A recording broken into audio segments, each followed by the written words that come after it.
starttaki yerini aldı. 12 at hazır.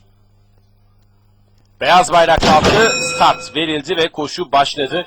8 numaralı Küçük Ozan çıkışta 1 boy kadar geride kaldı. Yine 1 numaralı Baba Halil'de 1,5 boy kadar startta oyalanırken 2 numaralı Engür düzgün çıktı ancak grubun 5 boy gerisinde koşuyu sürdürüyor. Koşunun liderliğini 3 numaralı Mete aldı. 2 boy fark yaptı. İkinciliğe 9 numaralı Kıroğlum girmişti ki dıştan gelen 10 numaralı Adaksu şimdi ikinciliğe sarktı. 1 boy kadar geride 3. 6 numaralı Ateş Ağa, hemen içinde 9 numaralı Kıroğlum 4.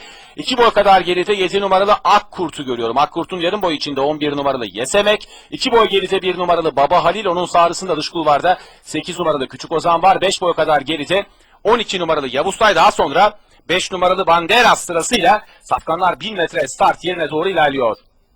3 numaralı Mete koşuda 1 boy farkla liderliğini sürdürüyor. İkincilikte dışarıda yine 10 numaralı Adaksu var. Adaksu'nun sağrısında iç kulvarda 6 numaralı Ateşa, 1,5 boy kadar geride 9 numaralı Kıroğlum, hemen dışında 7 numaralı Akkurt 5. sırada. Onun 2 boy kadar gerisinde iç kulvarda 11 numaralı Yesemek. Yesemek'in hemen dışında 8 numaralı Küçük Ozan sırasıyla son 800'de geçildi. Son 600'e doğru koşudaki liderliğini 3 numaralı Mete farkı yeniden 2,5 boya kadar çıkartarak sürdürüyor. İkincilikte iç kulvarda 6 numaralı Ateş Ağa var. Üçüncülükte hemen dışında 10 numaralı Adaksu.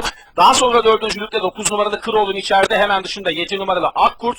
1 boy kadar geride dışarıda 1 numaralı Baba Halil içeride. 11 numaralı Yesemek sırasıyla viraj dönüldü. 3 numaralı Mete düzlüğe farkı 3 boya kadar çıkartarak önde çıktı.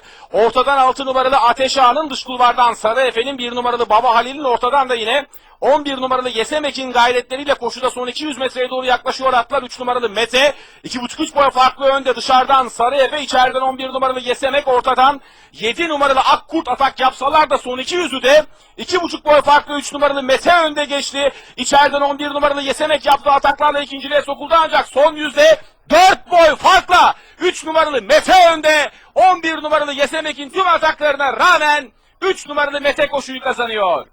11 numaralı Yesemek ikinci, 9 numaralı Kıroğlum üçüncü, 4 numaralı Sarı Efe'de dördüncü oldu. Koşuyu 3 numaralı Mete İsmail Koyuncu ile kazandı.